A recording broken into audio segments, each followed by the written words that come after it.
In the great houses of Victorian Britain, the first person awake was almost always the last person anyone was meant to see. She was one of the youngest and lowest servants in the house, and she rose in the cold and the dark at 5 in the morning to kneel at a kitchen range and light the fire that every other life in the house depended on. She carried heavy cans of water up the back stairs and down again. She scrubbed floors before the family stirred, so that the rooms would seem to have set themselves right overnight.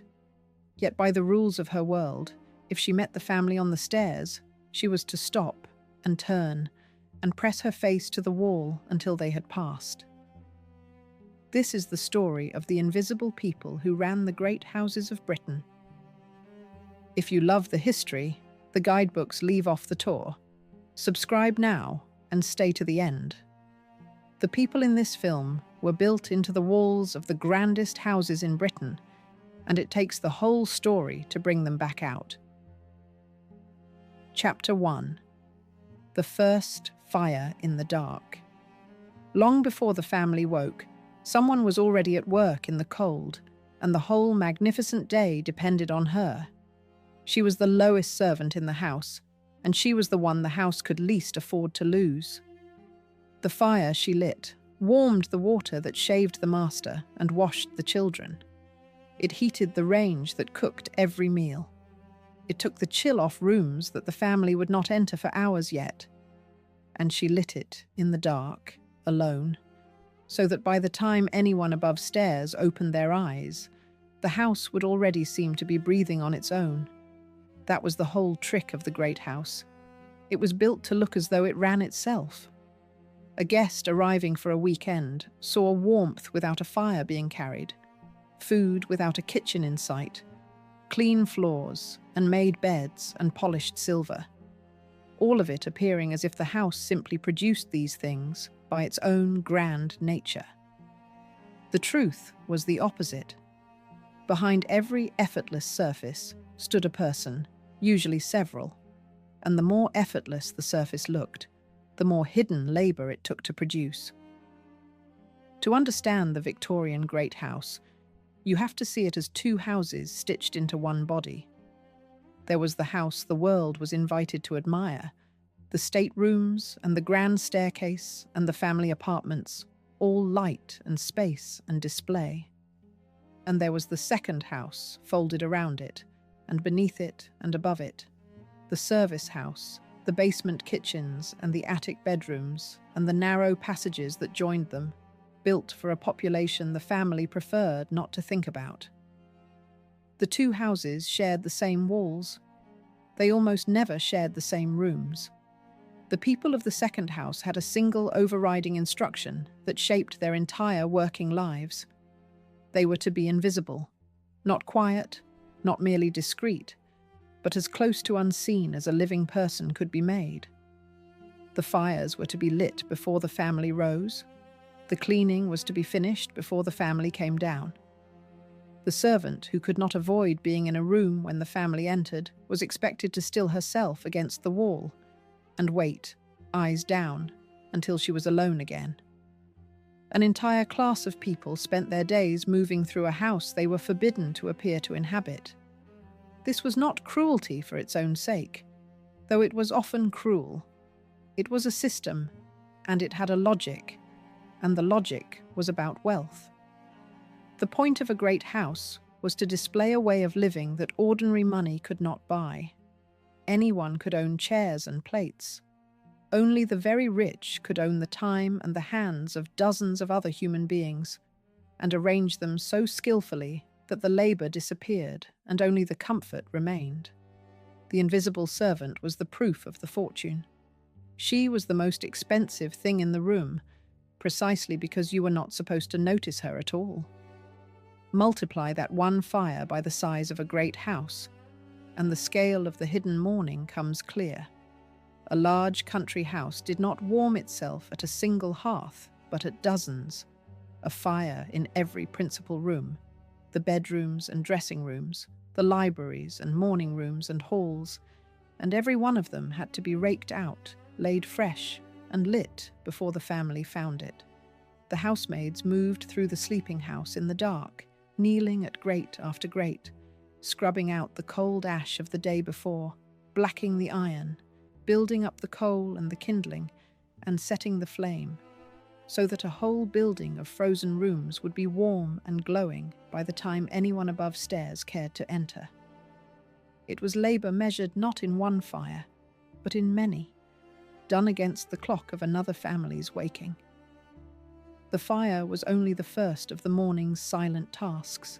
Water had to be carried, can by heavy can, up the back stairs to the bedrooms for washing and shaving, and the used water carried down again. Boots were cleaned and knives scoured. The front steps were scrubbed on hands and knees, the hall swept, the grates in the great rooms polished until they shone, the breakfast things laid. All of it happened in the grey hour before the household stirred, and all of it was arranged to leave no visible trace but the result. This was the first law of the great house made real. The work had to be finished before it could be witnessed, so that comfort seemed less a thing that was made each day than a thing the house simply owned. And so the girl knelt at the range in the dark and struck the light, and the first flame of the day went up. Above her, floor by floor, the house was still asleep. In a few hours it would fill with the sounds of a family who believed, more or less sincerely, that mornings simply arrived warm. The question this film asks is the one that House was designed to stop you asking. Who actually kept it alive? The answer runs to something like 1.5 million people, and almost none of them were ever meant to be seen. Chapter 2. An army to keep a few in comfort. At the height of Victoria's reign, something close to 1 person in every 10 in Britain was a servant, and almost none of them left a mark. Domestic service was not a quaint corner of the Victorian economy. It was one of its largest engines. Through the whole of the 19th century, right up to the First World War, service was the single largest form of employment for women in Britain, and the second largest occupation for the entire population, men and women together. The country ran on servants the way a later century would run on factories and offices. The numbers are worth holding still to look at.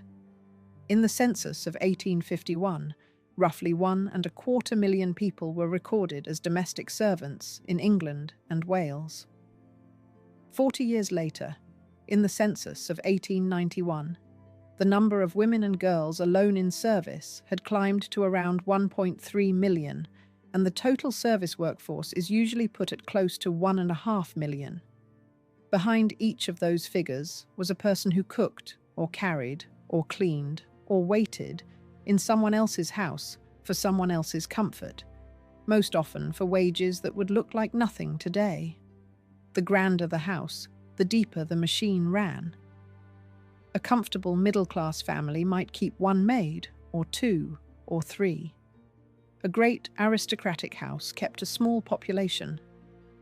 Around the year 1890, the Duke of Westminster, one of the richest men in the country, kept about 50 servants inside his house and another 50 outside it in the stables, gardens, and grounds. That is roughly 100 people employed to serve a single family. Other great houses ran on the same scale: 50, 70, 100 hands, all turned toward the ease of a handful of lives at the centre. It helps to measure that against what an ordinary, prosperous household looked like.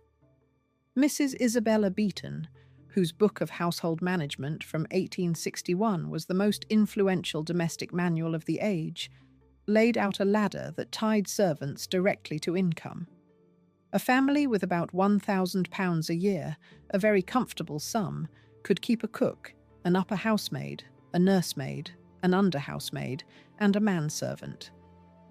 Drop to £500 a year, and the household kept a cook, a housemaid, and a nursemaid. Drop to £150, and there was 1 servant, the maid of all work, the overworked girl who did everything alone. Beeton's ladder measured status in 1s and 2s. The dukes measured it in hundreds. That gap is the engine of this entire story. Historians of the country house have a phrase for what a great establishment put on display, and it is worth borrowing. It was disproportion made physical. It was the offensive ratio, the sight of how many pairs of hands it took to keep how few bodies in comfort. A house that needed 100 servants was not simply a large home. It was a statement, written in human labour, about how far above ordinary life its owners stood. Mrs. Beeton's ladder mapped a whole society in servants. At £750 a year, she advised, a family could keep a cook, a housemaid, a nursemaid, and a footboy. At £300, a maid of all work and a nursemaid. Each step down the ladder of income stripped away a servant, until at the bottom of respectability stood the lone maid of all work, carrying the labour of a whole staff on her own back. What separated a duke from a country parson was more than the size of the fortune. It was the number of other people's waking hours he was able to command. That command bought more than hands.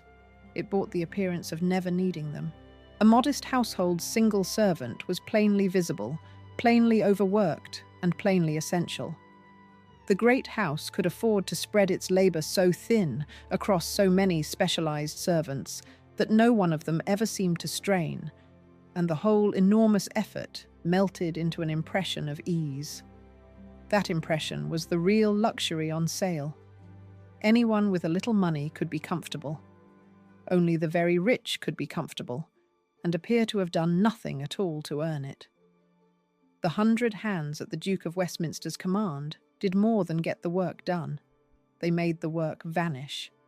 And the people who made up that statement were, by the design of the whole system, kept out of the frame. A visitor could spend a weekend inside one of these places and carry away almost no memory of the population that had fed and warmed and washed him, because that population had been trained and built and hidden to leave no impression at all. Westminster was far from alone in this. Other great houses ran on much the same scale. Houses such as Hopetoun and Blair Castle could each carry somewhere between 50 and 100 staff, indoors and out, a standing population larger than many a village. Domestic service was, quite simply, one of the defining working lives of the age. It was the second largest occupation in the whole of Britain, and it was built almost entirely on the wages of people paid little and remembered less. Hold that scale in mind through everything that follows. Every rule, every cruelty, every hidden stare in this story was repeated, in some form, across hundreds of thousands of households and more than 1 million separate lives. To find them now, you have to go to the 2 houses that broke the rule. Chapter 3. The 2 houses that still remember.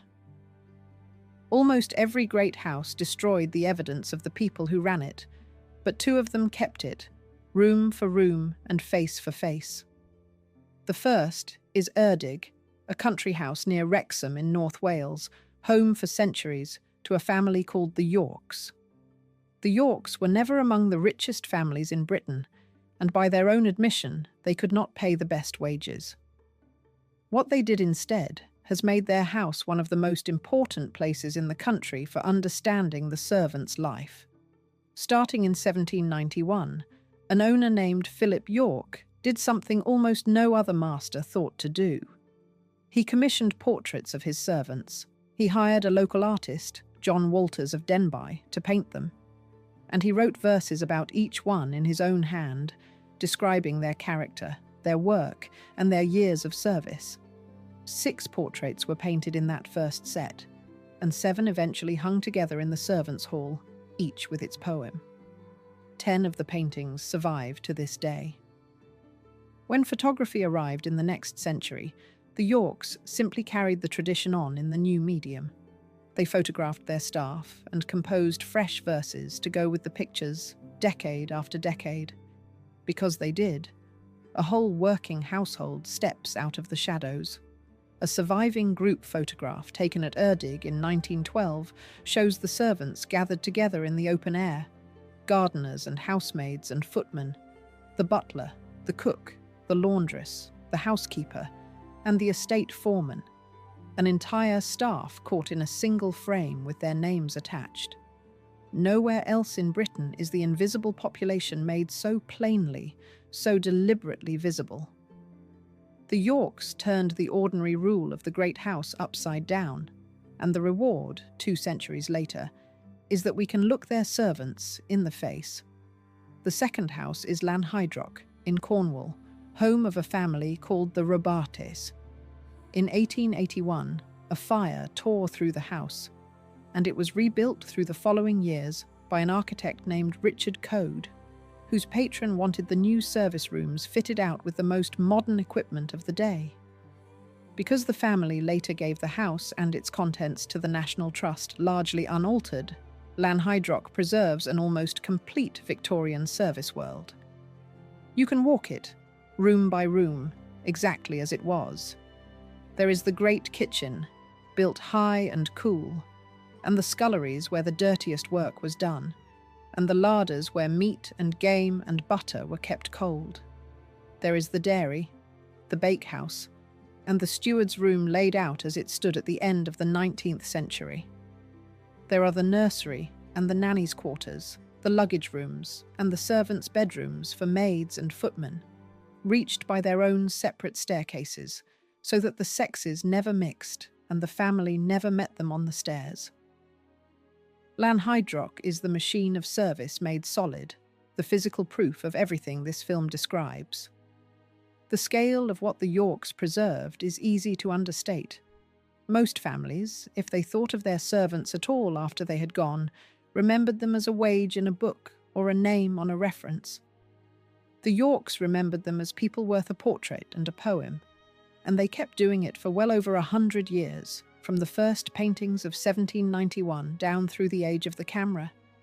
The result is a rolling record of a working household across generations, gamekeepers and carpenters and housemaids and blacksmiths, each set down with a few lines about who they were and what they did. Nowhere else in Britain did a family turn the ordinary silence of service into a family tradition of remembrance. Lanhydrock preserves the other kind of memory, the memory held in rooms. The fire of 1881 that gutted the old house gave its owners the chance to build a service wing to the newest standards of the day, and the architect Richard Coad laid it out as a working machine. Because the family later handed the house to the nation with its contents in place, that machine survives intact. A visitor today can walk from the great kitchen to the scullery, to the larder, to the dairy, past the bakehouse and the still room and the steward's quarters, and read the whole logic of Victorian service in the plan of the rooms themselves, the way the spaces flow from the dirtiest work to the most refined, all of it kept carefully out of the family's sight. Between them, Erdig and Lanhydrock give us the two halves we need. One kept the faces and the names, the other kept the rooms and the roots, and both survived only because, by luck and by kindness, they escaped the fate that swallowed almost every other house of their kind.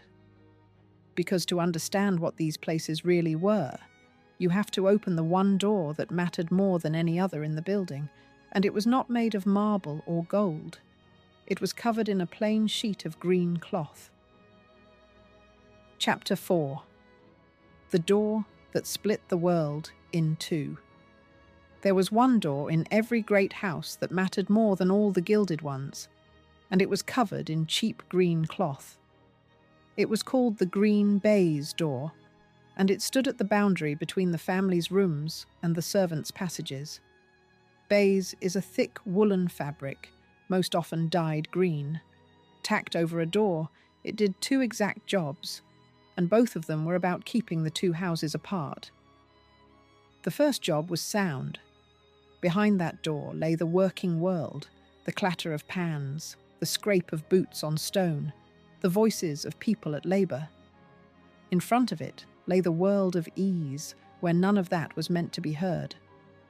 The wool deadened the noise, so that the family living their unhurried lives never caught the racket of the machine that served them.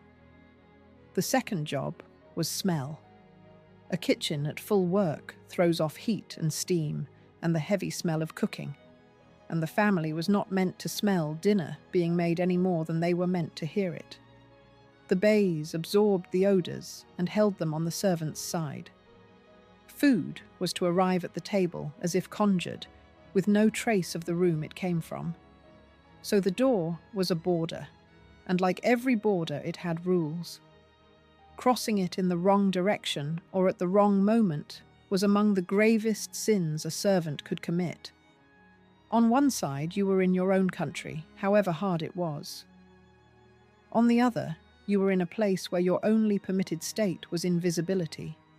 The green baize door was where one nation ended and another began, inside a single house, and everyone who worked there understood exactly which side they belonged on. Behind the door lay a whole hidden system of movement. Great houses were built with separate back stairs, often a plain or spiral staircase at each end of the building, so that servants could travel between the basement kitchens, the ground floor rooms they cleaned, and the attic bedrooms where they slept, without ever setting foot on the grand staircase or being seen in the family's part of the house. Where the grand stair was wide and lit and made for display, the back stair was narrow and dark and made for disappearance. Some houses ran service corridors along the backs of the rooms. The very grandest ran service tunnels underground, so that coal and food and staff could cross the estate entirely out of sight. The whole system was wired for summons. On the wall of the servants' hall or the basement passage hung a bell board, a rank of numbered bells, each connected by a run of wires and cranks to a bell pull in a particular room. A tug in the drawing room set one bell ringing below, and a servant, reading the number, knew at once where in the house they were wanted, and by whom. Larger and later houses added speaking tubes, so a voice from an upper room could carry down to the service quarters. The family did not have to fetch anyone. They did not even have to raise their voices. They pulled a cord, and a person appeared, summoned out of the hidden house by a bell. The bell board was the nervous system of the whole house. Each bell was joined by a long run of wires and cranks that threaded through the walls and ceilings to a single pull in a single room. When a hand above stairs tugged the cord, the wire carried its message down through the house, and the matching bell rang on the basement wall so that a servant hurrying in could read its number and know at a glance where to go. A great house might carry a whole rank of these bells, one for every room that mattered, a board that could summon any corner of the family's world with a flick of the wrist. The speaking tubes went further still. In the larger and later houses, a speaking tube ran from an upper room down to the service quarters, so that an order could be spoken and heard across floors without a single step being taken. Between the bells and the tubes, the family had built themselves a house that answered. They did not fetch, they did not search. They pulled a cord or spoke into a wall, and a person appeared, called up out of the hidden half of the building. The whole apparatus was arranged so that the labour arrived without the labourer ever seeming to have been sent for.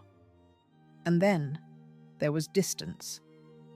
In house after house, the kitchen was placed deliberately far from the dining room, often down in a basement or off in a separate wing, so that its heat and noise and smell stayed well away from the table. That distance created one of the strangest daily problems of the great house. Dinner had to travel, sometimes a long, cold way, and still arrive hot. Solving it took a relay of servants, moving covered dishes at speed along the passages, so that the family, sitting down to eat, never once had to picture the kitchen it came from. The architecture itself was built to hide the work. But architecture only hides a workforce if the workforce is organized. and below stairs was organized with a rigor that rivaled anything above it. Chapter 5. The 10 above and the 5 below. Below stairs had a class system every bit as rigid as the one above it, and it began with a man who had a servant of his own. In their own language, the staff of a great house divided into the upper servants and the lower servants, sometimes called the upper 10 and the lower 5. The division was not a joke among them. It governed where they ate, how they were addressed, and how much they earned, and it was policed from within as strictly as any rule handed down from the family. At the very top of a very large establishment stood the house steward. He was the manager of the whole indoor operation, keeper of the accounts, master of the male staff. And he stood so high in the servants' world that he had a servant of his own, the steward's room man, to wait upon him and the other upper servants at their own separate table. Below him, or in his place in houses that kept no steward, stood the butler. The butler commanded the men servants, guarded the wine cellar and the silver, and answered for the smooth running of the dining room and the front of the house. A great butler was a figure of real authority, trusted with objects worth more than he would earn in 10 lifetimes. Facing the butler across the female side of the hierarchy stood the housekeeper. She was the senior woman of the house, and she ruled the maids. At her waist, she carried a ring of keys to the stores, the still room, and the linen presses, and those keys were the visible sign of her power. She answered for the cleanliness and order of the whole house, and within her own domain, her word was close to law. The other members of the upper servants were the lady's maid, who dressed and attended the mistress, and, where the family had children, the governess, an educated woman who taught them and who lived in a lonely no-man's land, treated as neither servant nor family. Below the officers came the working body of the house, the lower servants. On the male side, these were the footmen, the liveried young men who waited at table and answered the door and walked behind the family, and beneath them, the hall boy, the lowest male servant, who did the roughest work. On the female side, in careful descending order, came the upper and under housemaids who cleaned the rooms and laid the fires, the still room maid, the kitchen maids who worked under the cook, the laundry maids, and at the very bottom, the scullery maid.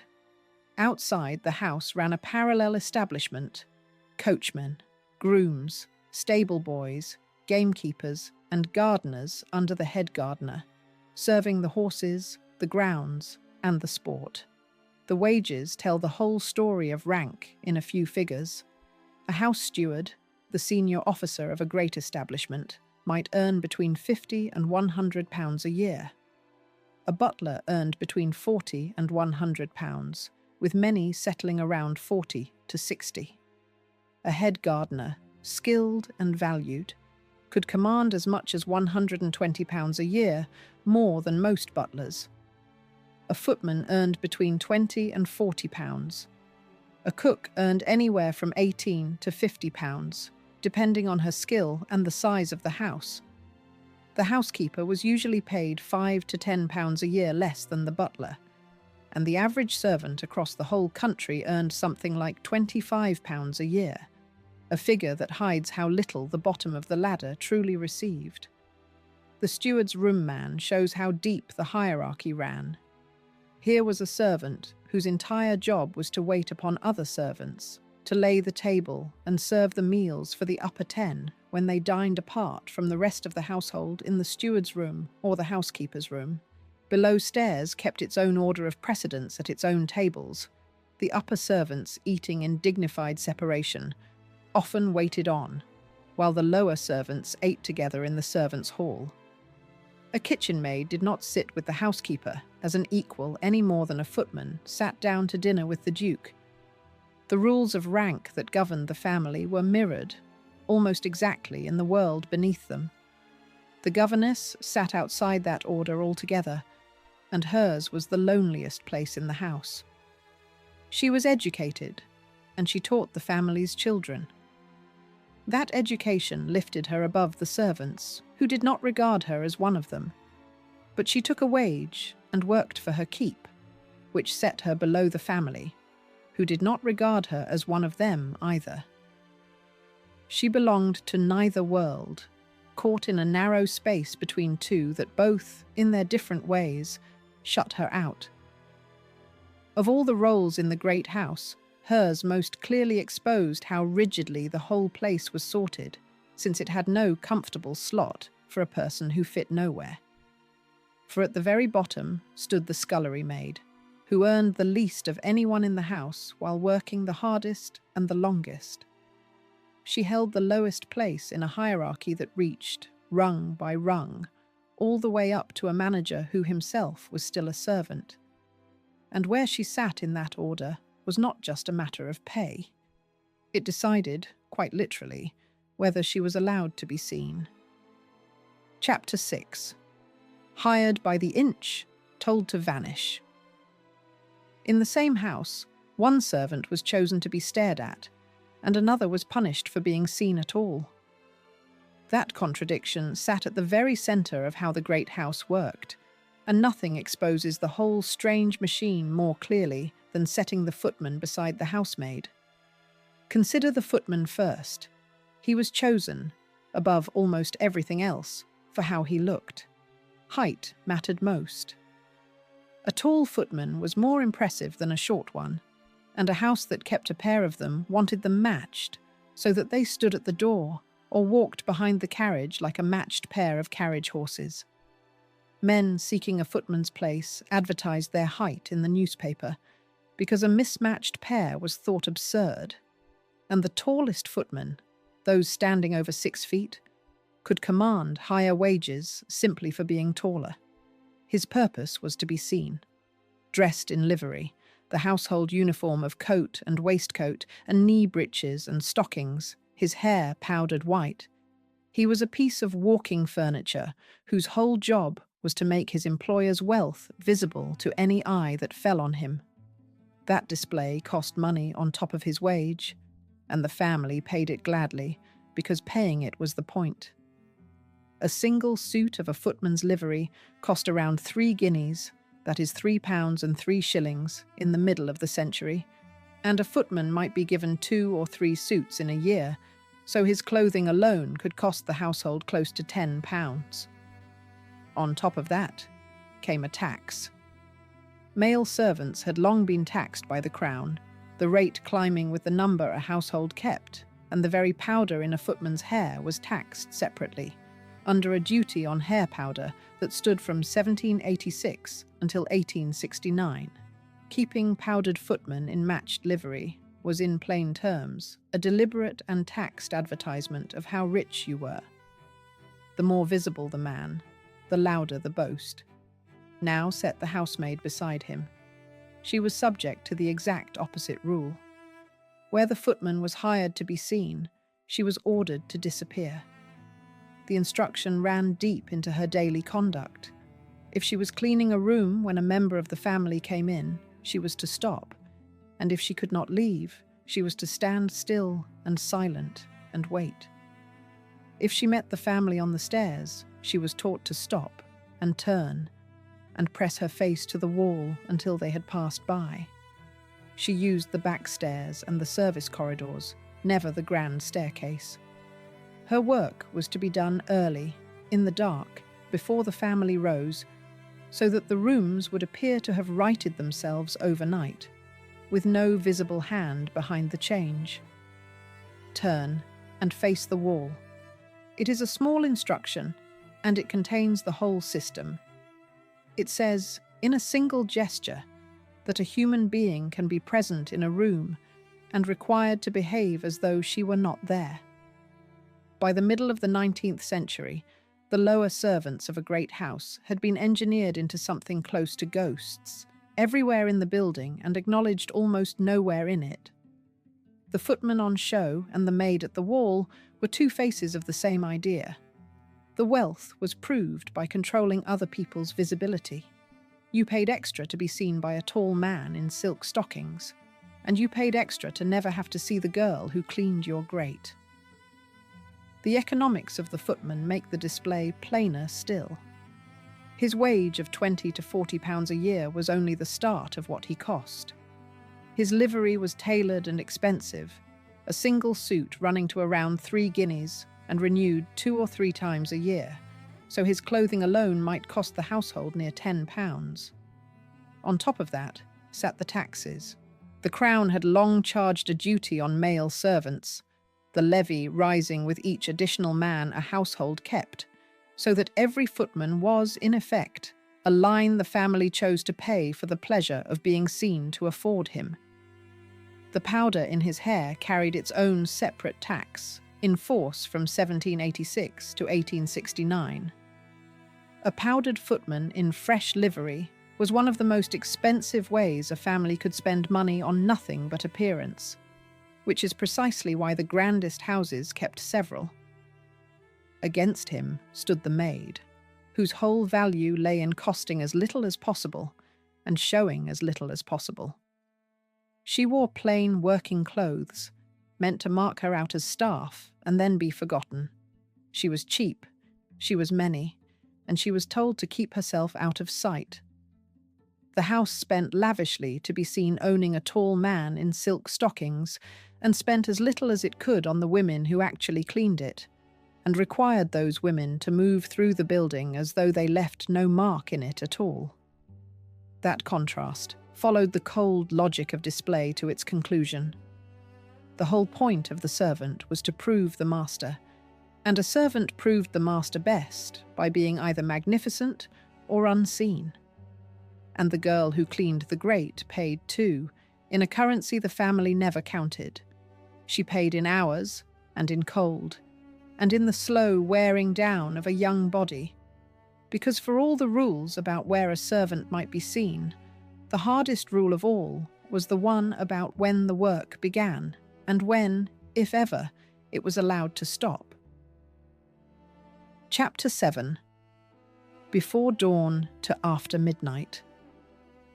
The working day in a great house could run to 17 hours, and it fell hardest on the youngest and the lowest. There was no clock that released a servant at the end of a shift, because the idea of a shift did not yet exist. There was only the family's day, and the servant's task was to be ready before it began and to keep working until after it ended. For the girls at the bottom of the house, that meant rising in the dark and lying down long after it had fallen again. Follow the scullery maid through a single day, because her day set the outer edges of everyone else's. She was the first person awake in the house, up at 5 or 6 in the morning, while the rest of the building still slept. Her first duty was fire. She lit the fires in the kitchen and under the coppers and the boilers so that hot water and a hot range would be ready when the cook and the kitchen maids came down. Everything that happened in that house for the rest of the day, every meal, every wash, every warmed room, began with the flame she struck in the cold before dawn. Then came the carrying and the scrubbing that filled the hours between. She hauled hot water from the boiling room in loads that could weigh around 15 kilograms, a burden close to the weight of the pails themselves, up and along and back, again and again. She scrubbed the kitchen floor and the stone passages. She cleaned the ranges, the sinks, and the pots. She washed every plate, dish, kettle, pan, and stew pot the kitchen used. And a great kitchen at full work used a great many. When the family dined late, she waited up to clean the last of it, and only then, often near 10 at night, did she climb the back stairs to a cold attic bed, to sleep for a few hours before she rose to light the fire again. She was not alone in the dark.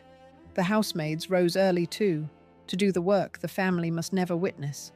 They cleaned and blackleaded the grates, that is, they scrubbed and polished the iron fireplaces, and they laid and lit the fires throughout the house, all before the family stirred, so that the rooms would be warm and clean by the time anyone above came down.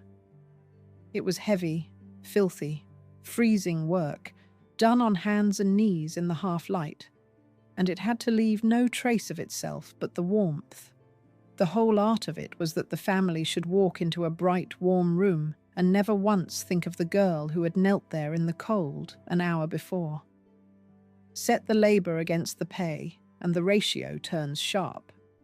A scullery maid might earn the least in a house of dozens, perhaps a handful of pounds a year above her board and lodging, for a day that ran 16 or 17 hours, year upon year. Above her, the family she served lived in a comfort her wages could never have bought. The house that dazzled a guest in the evening had been made to dazzle by her hands in the dark that morning, and by the hands of the housemaids, the kitchen maids, the laundry maids, and the rest of the hidden population, none of whom the guest would see, and few of whom he would ever think to thank. The water alone made the toll physical. Every drop used in the house had to be carried by hand, and a great house used a great deal of it. Hot water for the morning washing, for the hip baths, for the endless scrubbing and washing up. All of it had to be heated at the range or the copper and hauled to where it was needed in heavy cans, some of them weighing around 15 kilograms when full. She went up the back stairs with them full and came down with them empty, then filled them and climbed again, through a day that had no fixed end. The plumbing that would one day pipe water to every floor had not yet reached most of these houses. In its place stood a child on a staircase. The rewards for all this bore no relation to the labour.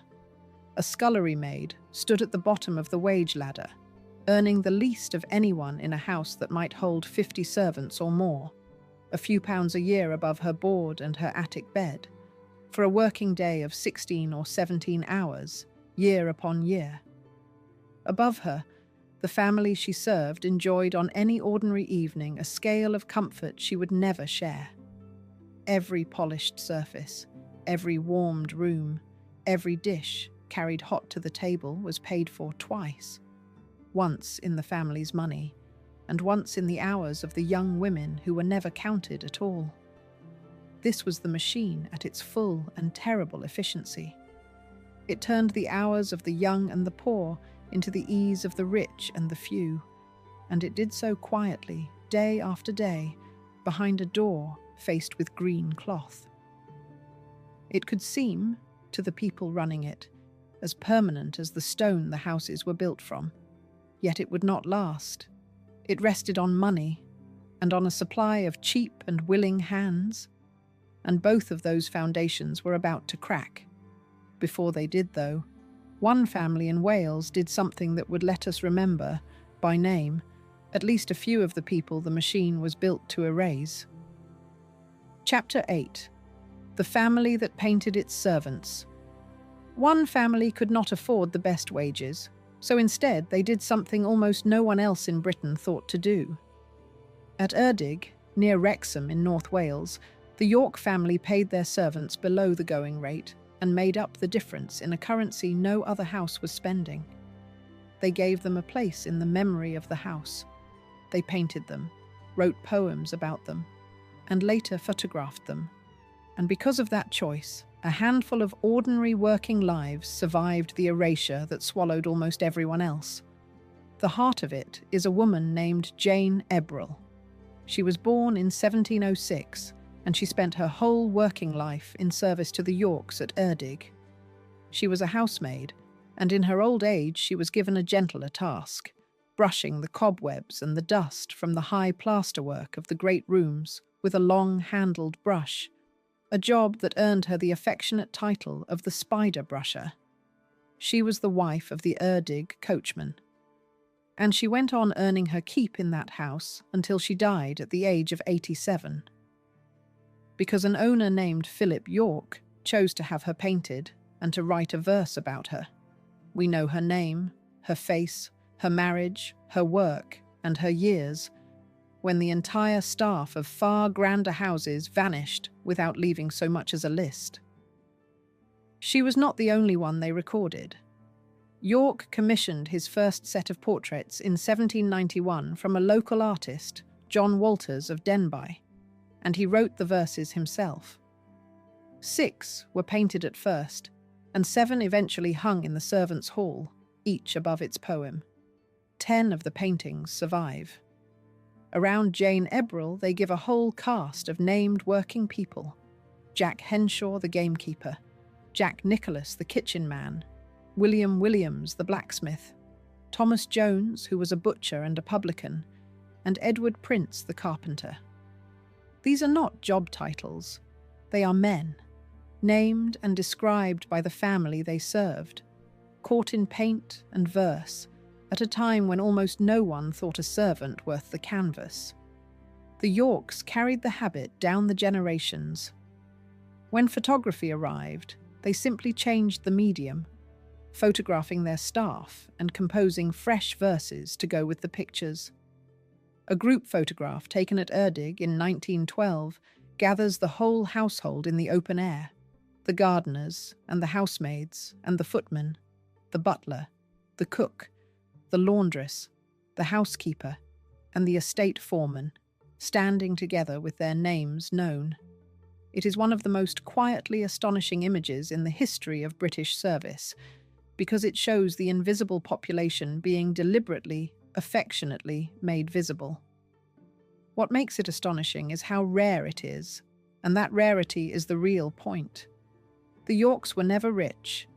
They could not compete on wages, so they competed on regard, and in return they earned a loyalty so deep that generation after generation of the same families stayed on at Erdig, sons following fathers, daughters following mothers, into the same service. The kindness bought what money could not, a household that felt, however unequally, like a shared enterprise. The verses the Yorks wrote did something the rest of their world refused to do. They treated a servant as a character worth describing.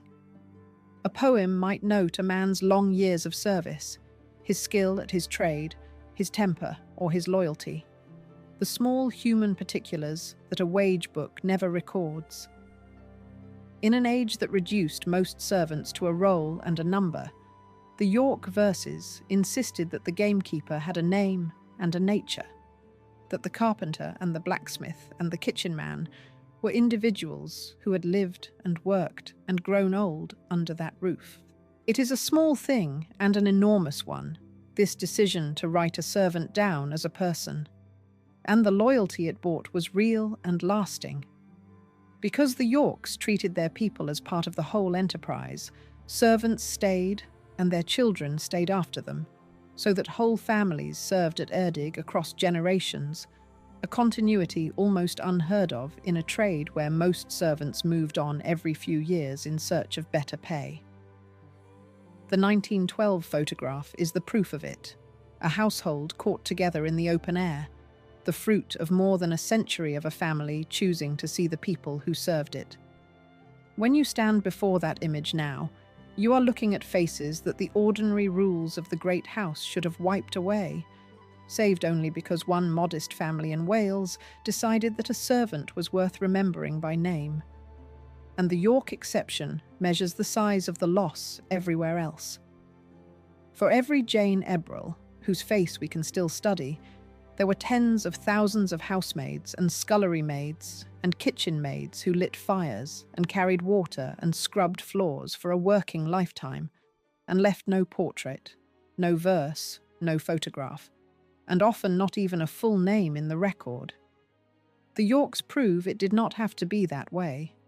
That so few families made the same choice is why the great servant population of Britain is, for the most part, a crowd of the nameless. And that population was about to be swept away entirely, because the money that had paid for it was beginning to fail. Chapter 9. When the land stopped paying.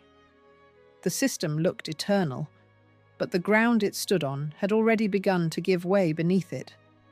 The wealth that paid for every servant in every great house rested, in the end, on one thing above all others, and that was land. The aristocracy and the gentry drew their income chiefly from the rents of vast agricultural estates. the thousands of acres of farmland that surrounded the great house and stretched away beyond it. For centuries, that income had seemed as reliable as the seasons. In the last quarter of the 19th century, it began to fail. From the 1870s onward, a long agricultural depression settled over British farming. One of the deepest causes lay far away in the arrival of cheap grain imported from overseas, which drove down the price of homegrown corn and with it, the value of British farmland. Rents fell. Farms stood empty or struggled. The estates that had paid for the whole edifice of the great house were suddenly earning less, and there was no easy way to make up the difference. The trouble was that the costs of a great house did not fall to match. A house built to run on 100 servants still needed feeding, heating, roofing, and staffing, whether the rents came in or not. The wage bill alone was enormous. Add the cost of food for a small population, of coal by the ton, of repairs to acres of roof and miles of corridor, and a great house was a machine that devoured money at a fixed and merciless rate, while the income meant to feed it shrank year by year. For the first time in generations, the arithmetic of the country house stopped working. At the same moment, the second foundation began to shift, the supply of servants themselves. For most of the century, the great houses had drawn on what seemed a bottomless well of cheap labour, the daughters and sons of the poor, for whom service offered a roof, food, and a wage, however small. But the world was slowly changing around them. New kinds of work were opening up, in shops, in offices, in factories and mills. Work that offered fixed hours, more freedom, and no requirement to press your face to the wall. Service began, very gradually, to lose its grip on the young. It is easy to see why, once you have followed a scullery maid through her day. Service meant long hours, low pay, constant supervision, and a set of rules designed to strip you of your visible presence in the world. As soon as there was an alternative that paid as well and asked less, the alternative began to win. The great houses were slow to notice, because for a long time the well still seemed full. But the first thinning had begun, and a system that depended on an endless supply of people willing to be invisible was quietly losing its people. The mechanics of the Depression explain why a whole class began to feel poor while still owning enormous wealth. British farming had been protected for a long time by distance. Grain grown far away could not easily reach British tables. Then, as trade and transport opened up, cheap grain from overseas could be poured into British ports in quantity, and the home farmer could no longer match the price. The price of homegrown corn fell, and the rents a landlord could charge his farming tenants fell with it. An estate valued on the income from its acres was worth less with every passing year, and the great house that stood at its centre had been built for the income of a richer age. The running costs, meanwhile, sat like a stone. The house consumed staggering amounts simply to exist. It burned coal by the ton to keep its many fires alight through the winter. It fed a household that could run past 100 mouths between family, guests, and staff.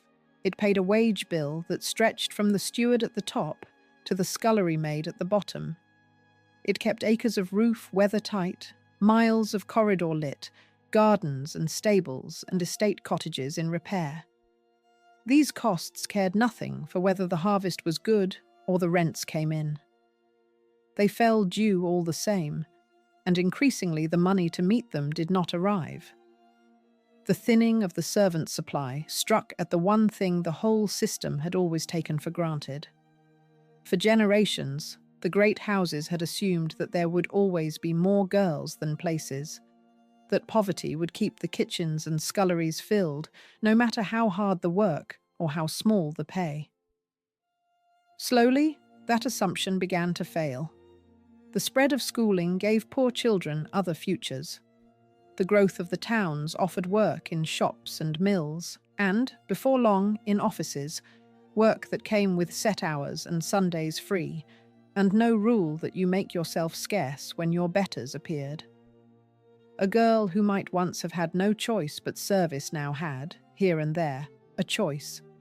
And service, with its long days and its demand for invisibility, was rarely the one she made when another was open. The well was still deep, but for the first time, it had a bottom. None of this, on its own, would have brought the great houses down.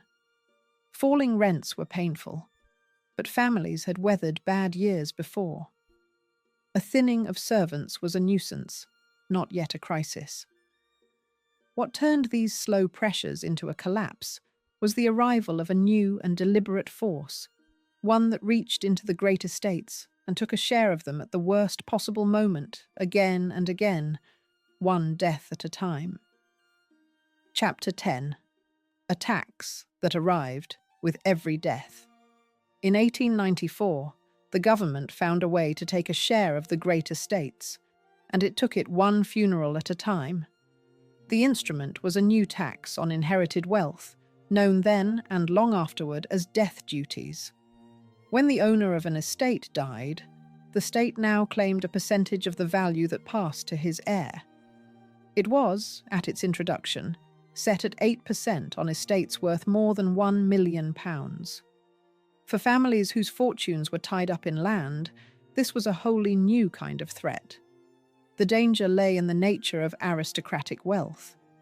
A great family might be worth a fortune on paper, but that fortune was not sitting in cash. It was locked up in land, in the house, in paintings and silver and libraries, in things that could not easily be turned into money without selling them. When death duties fell due, the heir often did not have the ready money to pay, and so he had to raise it the only way he could, by selling. Land went first.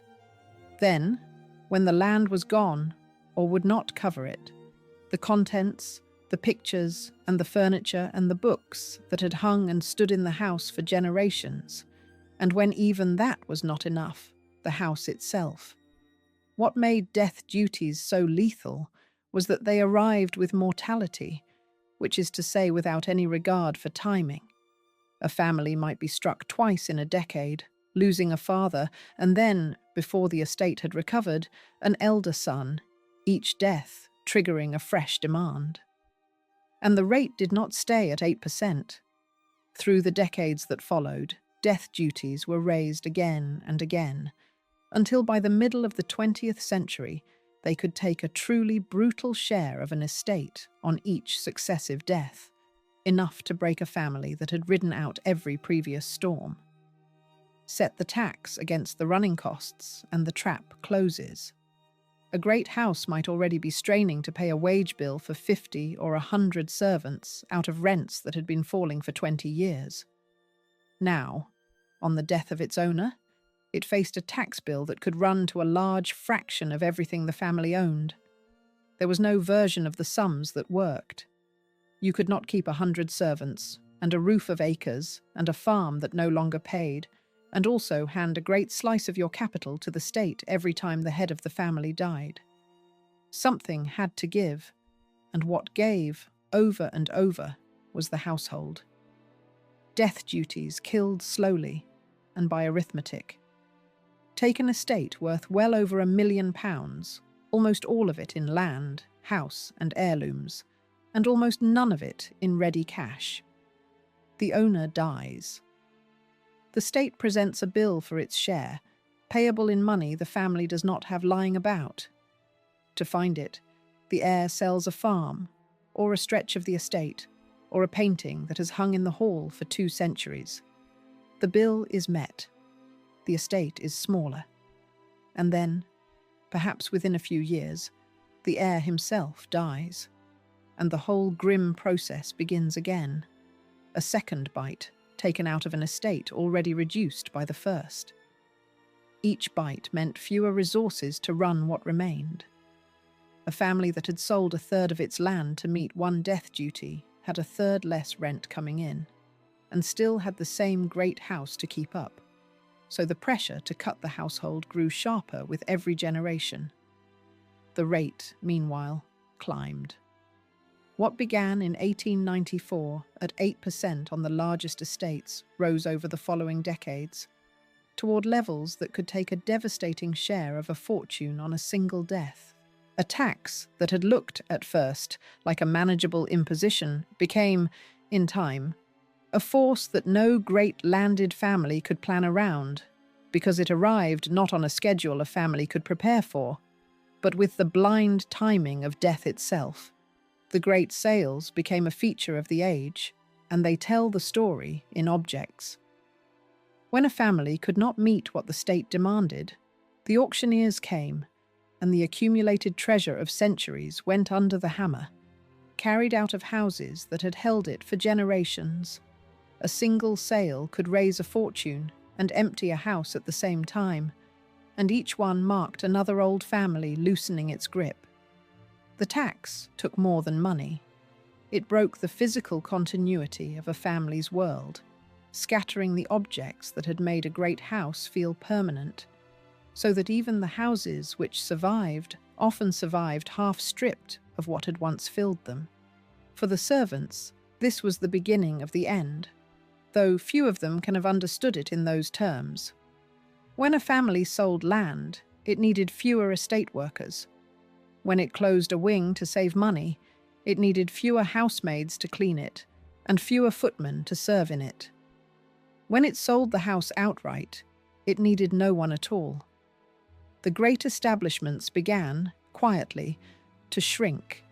A footman not replaced here, a kitchen maid let go there. The vast staffs of the century's height thinning towards something smaller and sadder. The machine was contracting. And then, into a system already bending under falling rents and a rising tax, came a shock that broke it outright. Chapter 11. The War that Emptied the Halls. The First World War took the men from the servants' hall to the front, and it took the women somewhere the great houses could not follow. When war came in 1914, the country houses of Britain were still, for the most part, fully staffed, their footmen and grooms and hall boys going about the old routines. 4 years later, when the war ended in 1918, that world had been hollowed out, and it never filled again. The men went first. Footmen, grooms, gardeners, and hall boys left the estates in large numbers to fight, joining up as a whole generation of young men did. Many of them never came back.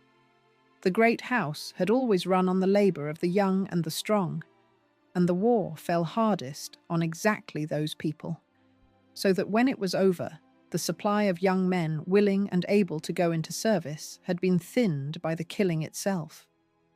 The tall footman, hired by the inch, matched to his partner at the door, became a figure that was suddenly hard to find and dear to keep. The women went too, but they went somewhere different, and that difference changed everything. With the men away, the war opened work to women that had never been open before, above all in the munitions factories that armed the front. That work was hard and dangerous, but it paid far better than domestic service, and it came with fixed hours and a freedom the great house had never offered. A young woman who might once have gone into service as a housemaid now had a real alternative, one that paid more and did not ask her to disappear. Many took it, and when the war ended, a great many of them did not go back. That was the blow the great houses could not absorb. They could survive falling rents by economizing. They could meet death duties, painfully, by selling. But they could not run without servants, and after the war, the servants would no longer come on the old terms. The endless well of cheap, invisible labour that had made the whole system possible had finally run dry. Families that had kept 50 indoor staff before the war found themselves managing with a small fraction of that number, and a house designed to be run by an army could not truly be run by a remnant. The scale of the human loss behind the change is hard to overstate. The great houses had always been staffed by the young and the fit, the very men who now marched away, and the war did not return all of them. Footmen, grooms, gardeners, and hall boys who had answered bells and tended horses came home wounded, or did not come home at all. The particular figure of the matched footman, chosen for his height and paraded in livery, belonged to a world that assumed an endless supply of tall young men with no better use for their days. After the war, that assumption was simply gone. The women's departure was quieter, but just as final. During the war, with the men at the front, women moved into the munitions factories and the other war industries in huge numbers, and there they found work that was hard and often dangerous, but well paid, with regular hours and none of the old demand that they make themselves invisible. A young woman who had tasted that independence was in no hurry to return to a life of black-leading grates before dawn for a fraction of the wage. When peace came, the factories closed to them, but the memory of another way of living did not, and service never again looked to the young like the only door open to them. The great houses reached for their usual supply of cheap hands, and found, for the first time, that it had thinned to a trickle. The change shows in the plain arithmetic of the household. Before the war, a great establishment might carry 50 servants inside and 50 out. After it, those numbers fell and kept falling. As families closed rooms they could no longer staff, shrouded furniture in whole wings they no longer used, and learned to live in a corner of a house built for a vanished scale of life. The bells still hung on their boards in the basement, numbered for rooms that now stood empty and cold. The green baize door still divided the house, but the second nation behind it had grown thin. The change was felt as a kind of bewilderment in the houses that lived through it. For as long as anyone could remember, keeping servants had been simply what a certain kind of family did, as natural as owning land. Now, employers found they could no longer find or keep the staff they had always thought their due. Advertisements went unanswered. Positions that would once have drawn a queue of applicants now stood empty. The mistress, who had never in her life made a bed or laid a fire, found herself, in the years between the wars, learning to manage with a handful of servants where her mother had commanded a full household, or with none at all. A whole way of life was quietly becoming impossible, and the people at the top of it were often the last to understand why. For generations beyond counting, the great house had been one of the fixed facts of British life, seemingly beyond the reach of any single event. In 4 years, the war had shown that it was not. The men were gone, the women would not return to service, the money was failing, and the tax waited at every deathbed. All that remained was for the houses themselves to fall, and in the decades after the war, fall they did, at a rate that would have seemed impossible to the people who had built them. Chapter 12. One house every 5 days. When the great houses finally fell, they did not fall quietly, and the people inside them fell first. The pressures that had been building for half a century, the failing rents, the rising death duties, the servants who would no longer come, all came due at once in the middle decades of the 20th century, and the result was a wave of destruction that has no real parallel in British history. The country house, the fixed monument of the landed order, began to be demolished on a scale that is hard to believe. The numbers are stark. Across the 20th century, roughly 1,200 country houses in England were pulled down, deliberately destroyed by the families who could no longer afford to keep them, or by the buyers who found the great empty shells worth more as salvage than as homes. The destruction reached its peak in the years after the Second World War, and at that peak, in the middle of the 1950s, a country house was being demolished in England on average once every 5 days. Houses that had stood for centuries, that had taken years and fortunes to build, came down in weeks, their fabric carted away for salvage, their grounds returned to field. For the families, this was ruin and grief. For the servants, it was the quiet end of an entire way of life. A house that came down needed no housemaids to clean it and no footmen to serve in it. A family that sold its estate and moved to something smaller dismissed the staff it could no longer house or pay. Across the country, in their thousands, the servants of the great houses were let go, the old certainties of a place, a roof, and a wage dissolving beneath them. The whole population this film has followed, the firelighters and the water carriers, and the ones who pressed themselves to the wall, was being turned out of the only world it had known. And it was not only the indoor staff.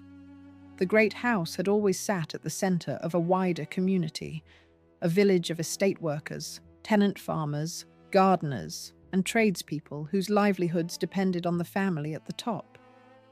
When the house fell, that whole web frayed. Villages that had grown up around a great estate lost the thing that had sustained them. The fall of the country house was not one loss, but many, spreading outward from the demolished shell into the lives of everyone who had served it, near and far. The destruction was strange and sudden, measured against the centuries that came before it. These were among the most solid and costly structures private wealth had ever raised in Britain, built to stand for ages, filled with craftsmanship that could never be cheaply replaced. And within the span of a few decades, they were coming down faster than anyone could easily record, their fabric broken up and carted away for salvage. A house that had taken years and a fortune to build could be reduced to rubble and a level field in a matter of weeks. The demolition men grew practiced at it, and the salvage trade grew fat on it. There was money in a dying great house, though only in its materials and never as a home, and so house after house was bought in order to be broken, worth more dead than alive. The country that had built these places to proclaim its permanence now took them apart for their fabric. And the pace at that grim peak, one house lost every 5 days, meant the map of aristocratic Britain was being quietly erased, almost too fast to follow. Historians who have counted the losses put the toll at something like 1,200 country houses lost in England alone across the century. Behind that number lies an incalculable human one. Each demolished house had been a place of work as well as a home, and its fall ended a whole small economy, the gardeners and the grooms, the laundry maids and the estate carpenters, the families in the tied cottages whose rent and livelihood depended on the great house at the centre of it all. When the house came down, the village around it often withered too, its reason for being carted away with the stone. The country lost its houses in plain sight, in a way people could photograph and mourn. It lost the world of work beneath them almost silently, one dismissal at a time. And there was no soft landing for most of those turned out. A servant dismissed when a house closed could not simply move to the next great establishment, because the next great establishment was cutting its own staff at the same time. The whole trade was shrinking at once. The system that had once offered a place, a roof, and a wage now dissolved that offer, house by house, and left the people who had kept the great houses running to find their own way in a country already busy, forgetting they had ever existed. For those who had given decades to a single house, it was the loss of the only world they had ever known, and of a livelihood with it. There is a bitter symmetry in how it ended. The servants had spent their working lives making themselves invisible, ensuring that the labour behind the grandeur was never seen. Now the grandeur itself was being erased, the houses knocked flat and carried away, and the servants were erased along with it. dismissed and scattered, and in most cases, forgotten. The system that had been built to hide its workforce succeeded, in the end, in hiding it forever, because when the houses died, they took the memory of the people with them, almost forever. For a few houses and a few faces were saved. Chapter 13.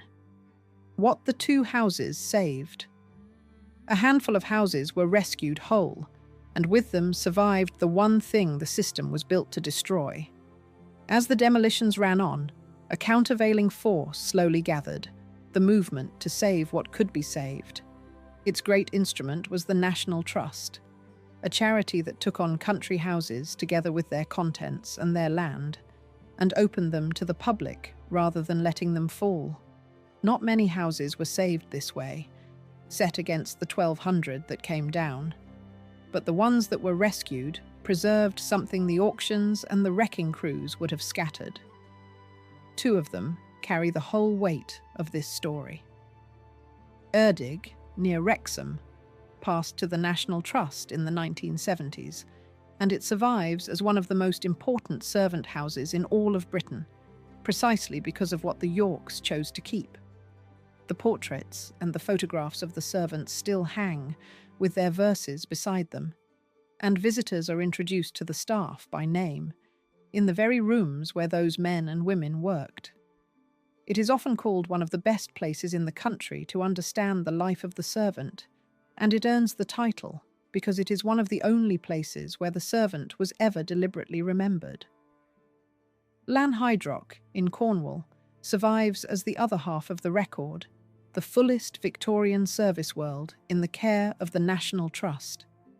Its kitchens, sculleries, larders, dairy and bakehouse remain as they were at the end of the 19th century. The steward's room stands ready. The nursery and the luggage rooms and the separate servants' bedroom corridors are all still there, the physical machine of service laid out room by room for anyone to walk. Where Erdig kept the faces, Lanhydrock kept the rooms, and between them they let us reconstruct, with real detail rather than guesswork, the hidden world that most houses destroyed.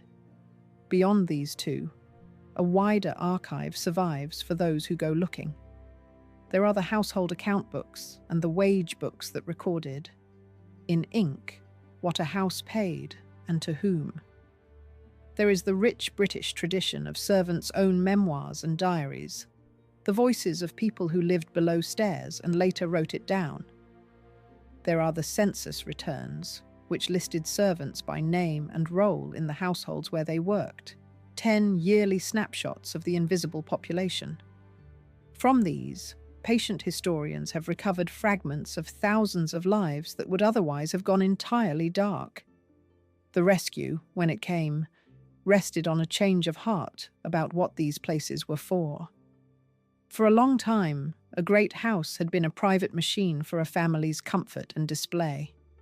The National Trust proposed something different, that a house and its contents could belong, in effect, to everyone, kept whole and opened to the public as a piece of the nation's history rather than one family's property. It was a slow and partial rescue, and it came too late for the 1,200 that were already gone.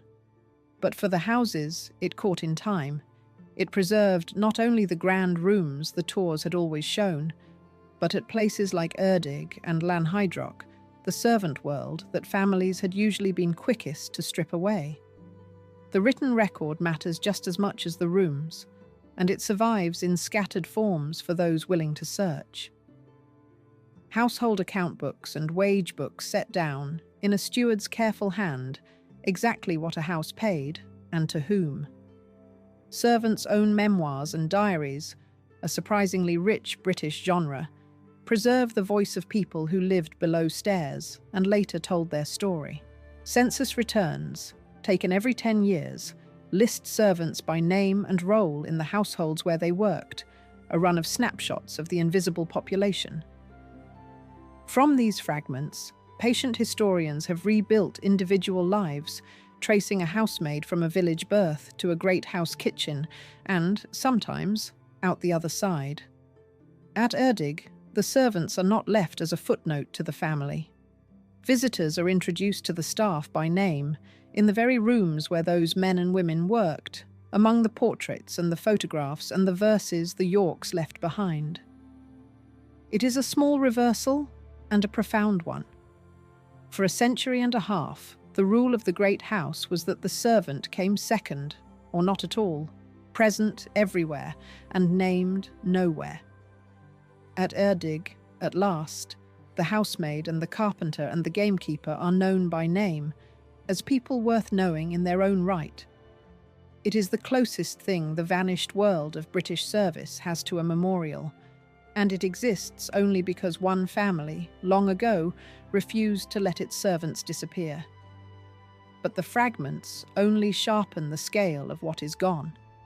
Set against the 1.5 million people who were in service at the century's height, the surviving names are a scattering. The overwhelming majority left no portrait, no memoir, no trace beyond a line in a census or a wage book, a first name, an age, a place of birth, and then silence. The system did its work too well. It made these people invisible while they lived, and when the houses fell, it made them invisible in death, wiping away all but the faintest record of who they had been. Which is why the few we can still see matter so much, and why one face in particular has come to stand for all the rest. Chapter 14. The face they told to hide. In the end, the lasting thing was not the house or the family, but a single face the whole machine was built to keep out of sight. The great houses believed they were building for eternity.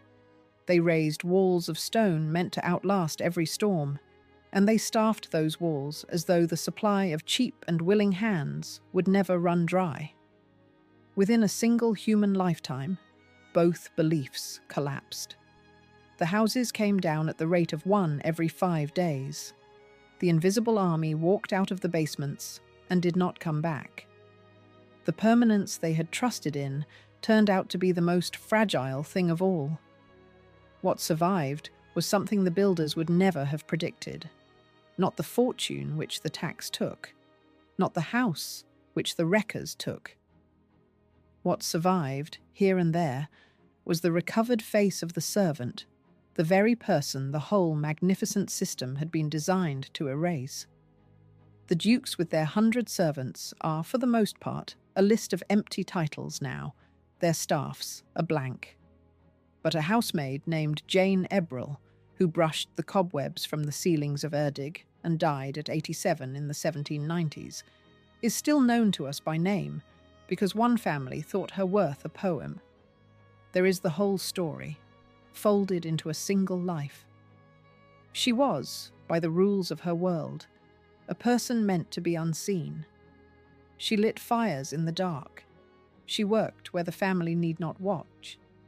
Had she met them on the stairs, she would have been expected to stop and turn and press her face to the wall until they had passed.